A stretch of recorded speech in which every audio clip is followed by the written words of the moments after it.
हरियाणा की हर अपडेट के लिए बेल आइकन दबाएं और सब्सक्राइब करें STV हरियाणा न्यूज। प्रदेश के सीएम मनोहर लाल ने प्रदेश की जनता को किया संबोधित। इस दौरान उन्होंने कहा कि लॉकडाउन 4 जल्द लागू होगा, लेकिन ये लॉकडाउन बाकी लॉकडाउन की अपेक्षा थोड़ी राहत देने वाला होगा।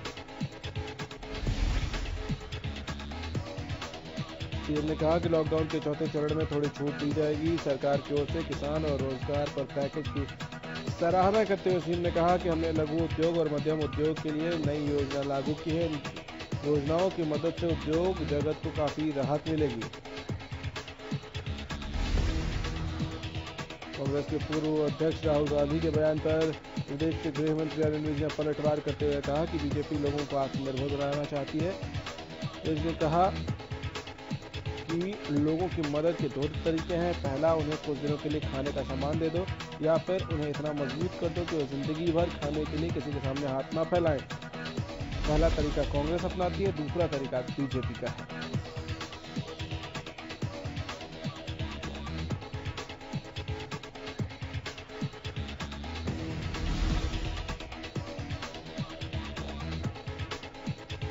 लॉकडाउन खोलने के कांग्रेस के वार पर भी विज ने पलटवार किया। कांग्रेस ने कहा कि लॉकडाउन को सूझबूझ के साथ खोलना चाहिए। इस पर पलटवार करते हुए विज ने कहा कि सरकार को पता है लॉकडाउन को कैसे खोलना है।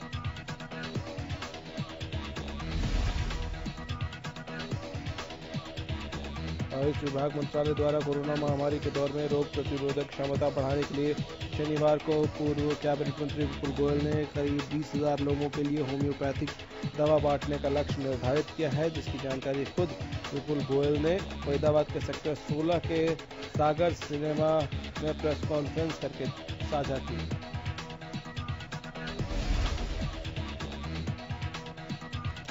पत्रकारों से बातचीत करते हुए मंत्री ने कहा कि आयुष विभाग मंत्रालय द्वारा होम्योपैथी की दवा रोग प्रतिरोधक क्षमता बढ़ाने वाली है। इतना ही नहीं, पूर्व कैबिनेट मंत्री ने बताया 20,000 लोगों के लिए ये दवा हर ब्लॉक और गली मोहल्ले के प्रतिनिधि को वितरित की गई है, जो अपने क्षेत्र में घर घर जाकर इस दवा का वितरण करेंगे।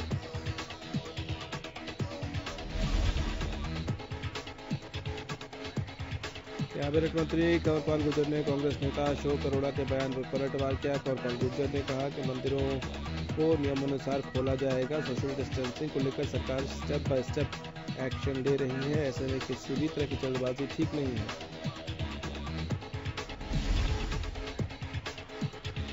उन्होंने दिल्ली का हवाला देते हुए कहा कि दिल्ली में सोशल डिस्टेंसिंग का पालन नहीं किया गया, जिसकी वजह से वहाँ हालात बिगड़े।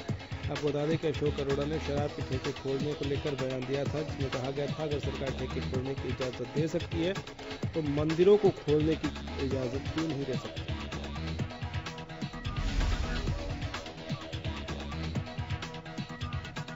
कैबिनेट मंत्री कंवरपाल गुर्जर ने कांग्रेस अध्यक्ष सोनिया गांधी के प्रवासी मजदूरों के खर्च को लेकर दिए गए बयान पर जवाब दिया। कंवरपाल गुर्जर ने कहा कि अगर सोनिया गांधी मदद कर रही हैं तो अच्छी बात है।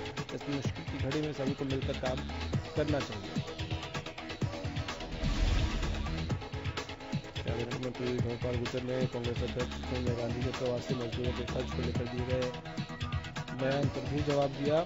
कंवरपाल गुर्जर ने कहा कि अगर सोनिया गांधी मदद कर रही हैं तो ये अच्छी बात है। मुश्किल की घड़ी में सभी मिलकर काम कर रहे हैं।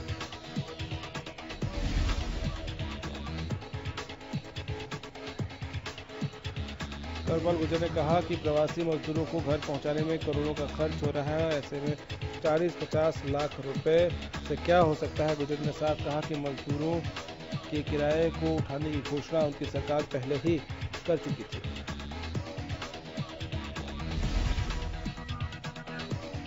केंद्र की ओर से किसानों को राहत पैकेज मिलने पर हरियाणा के कृषि मंत्री जेपी दलाल ने स्वागत किया है। उन्होंने किसानों के लिए पैकेज को उम्मीद से ज्यादा बताते हुए प्रधानमंत्री मोदी की जमकर तारीफ की। कृषि मंत्री जेपी दलाल ने कहा कि प्रधानमंत्री नरेंद्र मोदी की खासियत है कि वो हर संकट को अवसर में बदलना जानते हैं।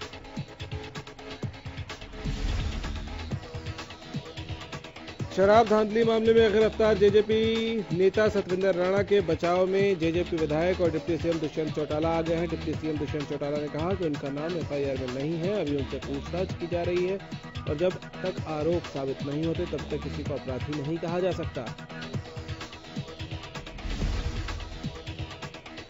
शराब तस्करी मामले में पूर्व विधायक सचिंदर राणा समालखा कोर्ट में पेश हुए। बता दें कि करोड़ों रुपए की शराब चोरी मामले में पानीपत की सीआईए टीम ने राजौंद के पूर्व विधायक सचिंदर राणा को गिरफ्तार किया था, जिसके बाद उन्हें कोर्ट में पेश किया गया। अगली सुनवाई 18 मई को होगी। फिलहाल सचिंदर राणा को जमानत नहीं मिली है। बहादुरगढ़ में 2 और कोरोना पॉजिटिव केस सामने आए हैं। दोनों ही कोरोना वायरस संक्रमित युवक दिल्ली पुलिस के एक सिपाही के बेटे हैं। 4 मई को दिल्ली पुलिस के सिपाही की जांच रिपोर्ट में कोरोना संक्रमण का पता चला था, जिसके बाद बहादुरगढ़ में रह रहे सिपाही के परिवार के सदस्यों की जांच की गई। अब दोनों बेटे पॉजिटिव पाए गए हैं और बाढ़सा स्थित एम्स पार्ट 2 में भर्ती करवाया गया है। जयपुर जिले में कोरोना वायरस के संक्रमित मरीजों का आंकड़ा 91 हो गया है, जिनमें से अकेले बहादुरगढ़ में 80 कोरोना संक्रमित मरीज पाए जा चुके हैं। अच्छी बात यह है कि अब तक जयपुर जिले में 91 में से 25 लोग ठीक होकर अपने घर जा चुके हैं। टोहाना के हरपाल चौक की रहने वाली 22 साल की विवाहिता कोरोना पॉजिटिव पाई गई। विवाहिता कुछ दिन पहले ही आगरा से टोहाना आई थी। स्वास्थ्य विभाग की टीम लगातार विवाहिता के संपर्क में आने वाले लोगों को ट्रेस कर रही है, ताकि उनके सैंपल लिए जा सके।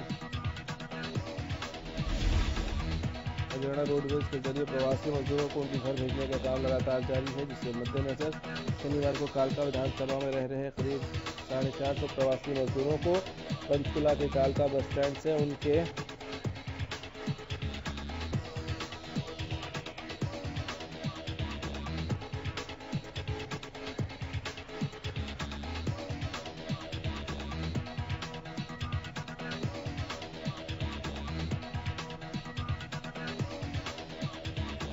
टोहाना के हरपाल चौक की रहने वाली 22 साल की विवाहिता कोरोना पॉजिटिव पाई गई है। विवाहिता कुछ दिन पहले ही आगरा से टोहाना आई थी। स्वास्थ्य विभाग की टीम लगातार विवाहिता के संपर्क में आने वाले लोगों को ट्रेस कर रही है।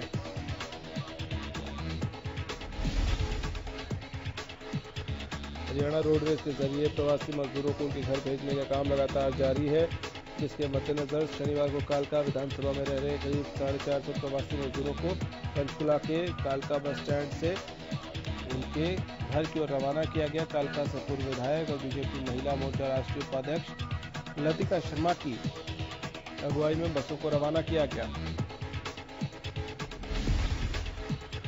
देशव्यापी लॉकडाउन के बाद हरियाणा में फंसे उत्तर प्रदेश के मजदूरों की वापसी शुरू हो गई है। मजदूर अब अपने अपने गृह जनपदों को लौट रहे हैं। इस हिसाब से हरियाणा रोडवेज की 25 बसों के जरिए प्रवासी मजदूरों का दूसरा जत्था उत्तर प्रदेश के बुलंदशहर और बागपत के लिए रवाना किया गया।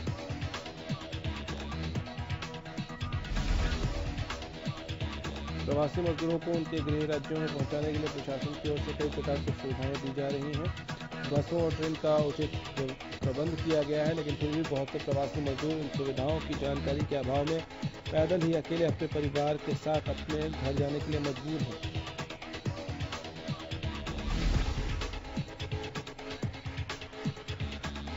गुरुग्राम में शनिवार को प्रवासी मजदूरों के लिए एक ट्रेन बिहार के लिए रवाना की गई, जिसमें बिहार के 1200 से 1400 श्रमिकों को वापस उनके गृह राज्य भेजा गया। इस दौरान रेलवे स्टेशन पर भारी पुलिस बल तैनात रहा, लेकिन मंडियों की एंट्री रेलवे स्टेशन पर आज भी बंद रही।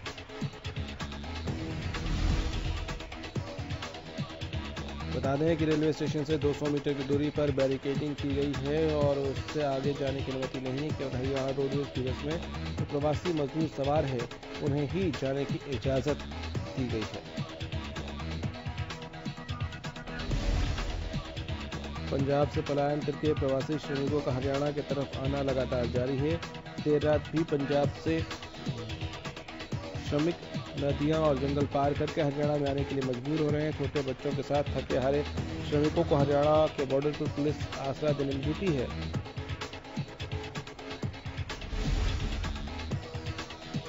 कुछ सामाजिक संस्थाएं दिन रात ऐसे श्रमिकों की मदद कर रही हैं। मजदूरों का आरोप है कि पंजाब में मालिक उनको सैलरी नहीं दे रहे हैं और पुलिस उन्हें हरियाणा की ओर धकेल रही है। कोरोना महामारी पर लगाम लगाने के लिए पूरे देश में लॉकडाउन है, लेकिन इस लॉकडाउन से प्रवासी मजदूरों पर काफी असर पड़ा है। सोहना के तावड़ो इलाके से गुजरते हुए प्रवासी मजदूर अपने घरों की तरफ जा रहे हैं। इन मजदूरों को किसी तरह की कोई मदद नहीं मिल रही है। श्रमिकों की स्थिति को लेकर तावड़ू के उप मंडल अधिकारी सतीश यादव से बात करने की कोशिश की गई। वो कैमरे के सामने कुछ भी बोलने से बचते नजर आए।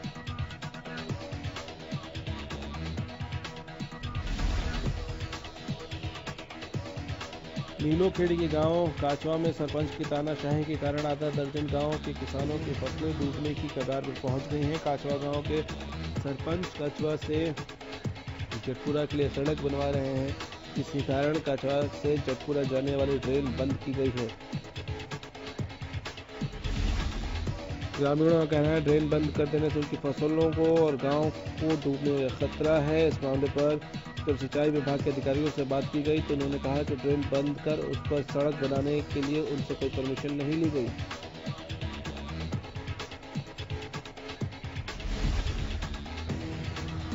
सिरसा पुलिस ने लॉकडाउन की अवहेलना करने वालों के लिए एक विशेष अभियान चलाया है, जिसके तहत पुलिसकर्मियों को बाजारों से निकलने वाली हर गली के समक्ष तैनात किया गया। इस दौरान लॉकडाउन के नियमों की अवहेलना पर बेवजह घरों से निकलने वाले चालकों की धरपकड़ कर चालान काटे गए।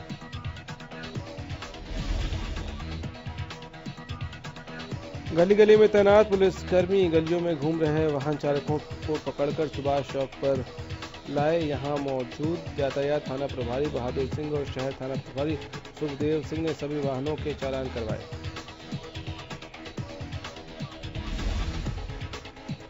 इस दौरान कुछ वाहन ऐसे भी मिले जिनके पास न तो कागजात थे, न ही मोटरसाइकिल पर नंबर प्लेट की लगी थी। ऐसे वाहनों को इम्पाउंड किया गया। फतेहाबाद के गोला बीड़ी डिस्ट्रीब्यूटर की ओर से सोशल डिस्टेंसिंग की जमकर धज्जियां उड़ाई गई। बीड़ी गोदाम के बाहर बीड़ी के शौकीनों की भारी भीड़ देखने को मिली। मौके पर पहुंची पुलिस ने लोगों को समझाते हुए सोशल डिस्टेंसिंग का पालन कराया। हालांकि इस दौरान पुलिस कार्रवाई के नाम पर मौन नजर आई। लॉकडाउन में कोरोना से बचाव का सबसे कारगर और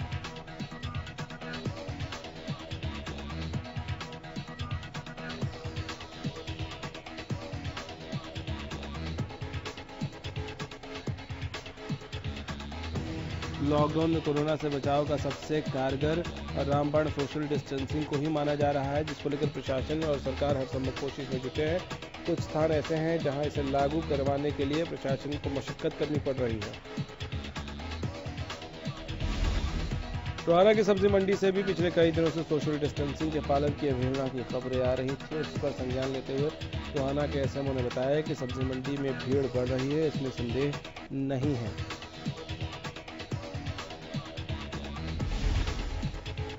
हमारी कोशिश है कि वहां पर लॉकडाउन का पालन हो। इसके बारे में उनकी बात टोहाना के उपमंडल अधिकारी से हुई है। तो टोहाना की नई सब्जी मंडी में कुछ समय में शहर के बाहर शिफ्ट किया जाएगा, जिससे काफी समस्या का समाधान होगा।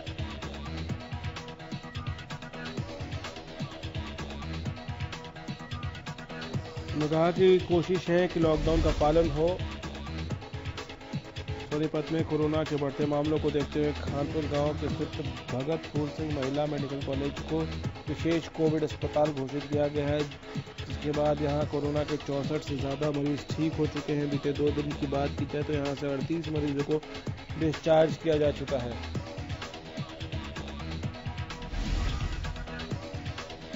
कोविड अस्पताल घोषित होने के बाद यहां बाहरी लोगों की एंट्री बंद कर दी गई है। इतना ही नहीं, मेडिकल में इमरजेंसी में आने वाले मरीजों को भी यहां से रोहतक पीजीआई रेफर किया जा रहा है।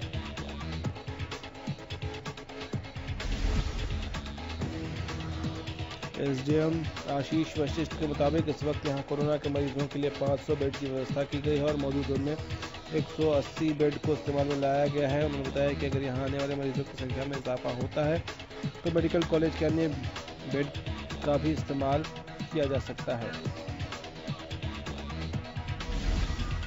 तालाबंदी में राशन वितरण में अनियमितता के आरोप लग रहे हैं। डिपो संचालक पवन कुमार ने आरोप लगाए हैं कि विभाग के कर्मचारी उसे जानबूझकर परेशान कर रहे हैं। विभाग के कर्मचारी अपने चहेते डिपो चालकों को उस समय पर राशन देते हैं, लेकिन घूस न देने वालों को परेशान किया जाता है।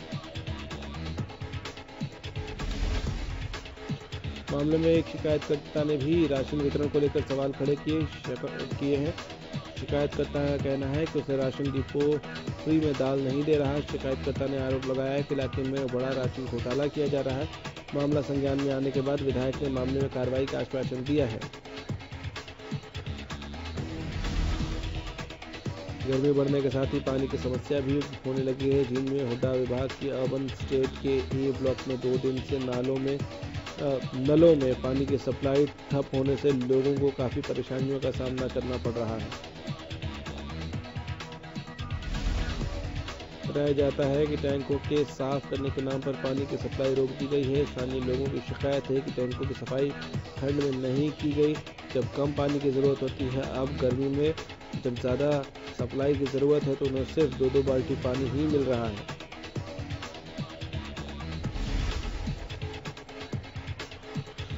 किसान भी लॉकडाउन से प्रभावित हैं। हालांकि गेहूं और सरसों की फसल उगाने वाले किसानों की फसल भी बिक चुके हैं, लेकिन कश्मीर में होने वाले केसर को फरीदाबाद में उगाने वाला किसान परिवार इन दिनों बेहद परेशान है, क्योंकि उनकी केसर की फसल सरकार नहीं खरीदती और लॉकडाउन की वजह से वो बाजार जा नहीं पा रहे हैं।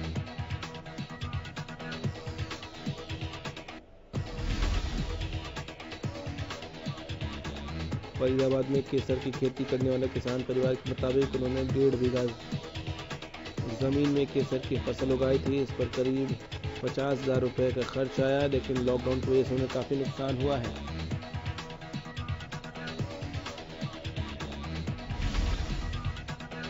रादौर के अलाहर गांव में पुरानी रंजिश को लेकर 2 लोगों पर लाठी डंडों और ईंट से हमला करने का मामला सामने आया है। जेल से जमानत पर आए गांव के ही युवक पर अपने साथियों के साथ हमला करने का आरोप है।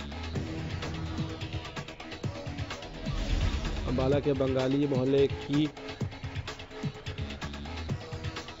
कोरी की मंडी में बीती रात खूनी संघर्ष देखने को मिला, जहां आपसी रंजिश के चलते पड़ोसियों ने पूर्व बीजेपी पार्षद के घर पर हमला कर दिया, जिसमें पूर्व पार्षद के बेटे और बेटी घायल हो गए। सूचना पाकर मौके पर पहुंची पुलिस ने हमलावरों को गिरफ्तार कर आगे की कार्रवाई शुरू कर दी है।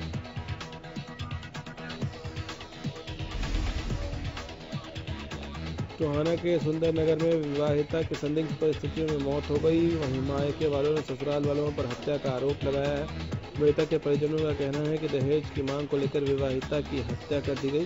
सूचना पाकर मौके पर पहुंची पुलिस ने मामला दर्ज कर जांच शुरू कर दी है। गुरुग्राम पुलिस ने मंजीत पहलवान मर्डर मामले में बड़ी कामयाबी हासिल की। पुलिस ने आरोपियों से भारी मात्रा में हथियार बरामद किए हैं।